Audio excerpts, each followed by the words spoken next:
नमस्कार, मेरा नाम राहुल राठौड़ है। और जैसा कि मैं पहले ही बता चुका हूं कि हमारे साथ जो हुआ, हम लोग अपना आईवीएफ ट्रीटमेंट करवाने SCI IVF hospital Greater Kailash part 1 M block market में गए थे, डॉक्टर शिवानी सचदेव गौर के अंडर। हमारा आईवीएफ ट्रीटमेंट वहीं पर हुआ है। 13 फरवरी को हमारे एग्स पिकअप हुए थे, मेरा सीमेन कलेक्ट किया गया था। और उसके अलावा 14 मई को सर आप लगा के चलिए वो एम्ब्रियो रिटर्न ट्रांसफर किए गए थे। 3 एम्ब्रियो रिटर्न ट्रांसफर किए गए थे सर। 2 एम्ब्रियो आज भी उसी हॉस्पिटल में है सर हमारे। जब 5 जनवरी को बच्चों का जन्म हुआ सर, तो छोटा बेबी जो है वो बिल्कुल ही डिफरेंट लग रहा था। नैन नक्श बिल्कुल फैमिली से मैच नहीं कर रहे थे। उस डाउट में सर हम लोगों ने डीएनए टेस्ट करवाया था। और डीएनए टेस्ट में मतलब आप लगा के चलिए मैटरनिटी और पैटर्निटी दोनों ही टेस्ट फेल थे सर। उसके बाद सर तकरीबन 3 महीने तक सर हम लोग प्रशासन के पीछे घूमते रहे, पुलिस डिपार्टमेंट में आगे पीछे घूमते रहे कि हमारी एफआईआर लिख दी जाए, लेकिन एफआईआर रजिस्टर्ड नहीं की गई। फाइनली कोर्ट ने इंटरवीन किया, कोर्ट के डायरेक्शन पे एफआईआर हुई। नेक्स्ट डे जिस दिन एफआईआर हुई है, नेक्स्ट डे फिर सर अगेन उस पर इन्वेस्टिगेशन पे स्टे लगा दिया गया सर। उसके बाद 5 जून को जाके इन्वेस्टिगेशन ओपन हुई है।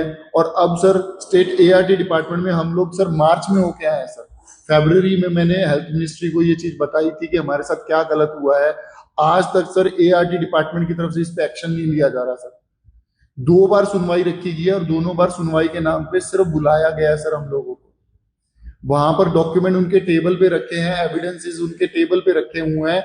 और उन्हें तो कुछ जरूरत ही नहीं है सर एविडेंसेस की। उन्हें तो सिर्फ अपना प्रोटोकॉल देखना है, उनको अपनी एक चेक लिस्ट देखनी है कि ये डॉक्यूमेंट है जो डोनर, अगर इन्होंने हम पे ब्लेम लगाया कि हमने डबल डोनर लिया है, उनको तो सर जस्ट अपने कंप्लायंसेस देखने हैं कि जो चेक पेपर वर्क, जो कंप्लायंसेस की रिक्वायरमेंट होती है, क्या इन्होंने पूरा किया है या नहीं किया। अगर एक भी नहीं पूरा किया तो इट मींस क्लियर है सर। वहां से गाइडलाइंस ही इशू नहीं हो रही है पुलिस के लिए, और पुलिस वेट कर रही है कि एआरटी डिपार्टमेंट उन्हें गाइडलाइंस दे सर। ऑर्डर में आप अगर ऑर्डर देखेंगे, जो मोहम्मद जज साहब जो हैं मोहम्मद एहतराम जी, उनके क्लियरली ऑर्डर में लिखा हुआ है कि क्या क्या डॉक्यूमेंट सीज करने हैं सर।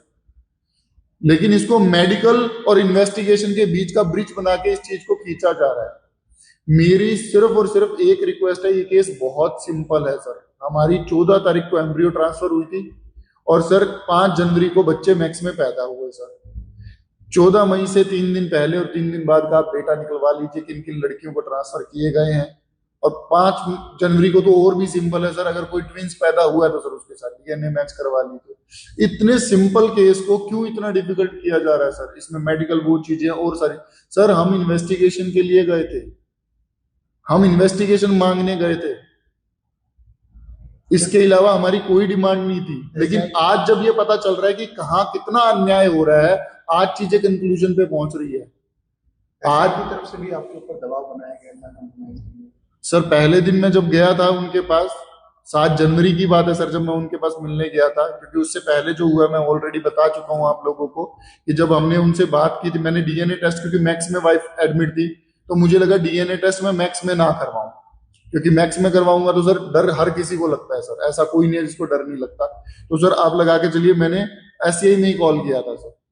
और जब आप लगा के चलिए पहले कॉल बहुत नॉर्मल थी, सेकंड कॉल पे आप लगा के चलिए उन्होंने कि सर आपके अगेंस्ट ये हो जाएगा, डेफेमेशन लग जाएगा, और चीजें हो जाएगी, मैक्स इन्वॉल्व है सर, बहुत बड़ा नाम है, हमारी रेपुटेशन बहुत ऊपर है सर, आपको डीएनए की क्या जरूरत पड़ रही है। अरे भाई बच्चा नहीं मिल रहा तभी तो डीएनए की वो होगी। और सर एक बात बताइए, मैं सिर्फ एक बात पूछता हूं सर, जनवरी में मेरा ट्रीटमेंट शुरू हुआ था मेरी वाइफ का सर, डेली 4-4 इंजेक्शन लग रहे थे मेरी वाइफ को ट्रीटमेंट के दौरान। थाइस पे जगह नहीं बचती थी, स्वेलिंग इतनी हो जाती थी सर। सर जब इतने इंजेक्शन लग गए, इतने टेस्ट हो गए, मल्टीपल टेस्ट हो गए, जब हॉस्पिटल में जाके कम से कम 5-6 लाख रुपए का बिल आ गया हमारा अलग से, जो आईवीएफ हुआ वो अलग हुआ, उसमें इतने इन्होंने हजारों टेस्ट कर लिए। तो अगर एक टेस्ट बच्चे अगर नहीं मिल रहे तो क्या हम नहीं करवाएंगे? उसमें हमें मौत पड़ रही थी सर। अगर सच को जानना चाह रहे हैं और उसमें अगर एक टेस्ट करवा रहे हैं जो वो चीज की तरफ से वो हो रहा है, तो सर टेस्ट करवाना मेरा हक है, राइट है मेरा। अगर कुछ भी मुझे गलत लग रहा है, ये मेरी अवेयरनेस है, ये मेरी अवेयरनेस है, ये मेरे परिवार की अवेयरनेस है। अगर टेस्ट की रिपोर्ट नॉर्मल होती कोई प्रॉब्लम ही नहीं थी। बस मेरी दोनों हाथ जोड़ के एक ही रिक्वेस्ट है, एक ही अपील है कि प्लीज प्लीज प्लीज इसमें हमारे जो पीएम सर हैं, होम मिनिस्टर सर हैं, रेखा मैम है, प्लीज इसमें इन्वेस्टिगेशन आप करवाइए। इस केस की इन्वेस्टिगेशन होना बहुत जरूरी है सर। जब तक इस केस की इन्वेस्टिगेशन नहीं होगी, सच सामने नहीं आएगा। और ये लोग हमारी इन्वेस्टिगेशन नहीं होने देंगे सर, क्योंकि अभी तक पिछले 5 महीने से इन्वेस्टिगेशन नहीं होने दे रहे हैं हमारी।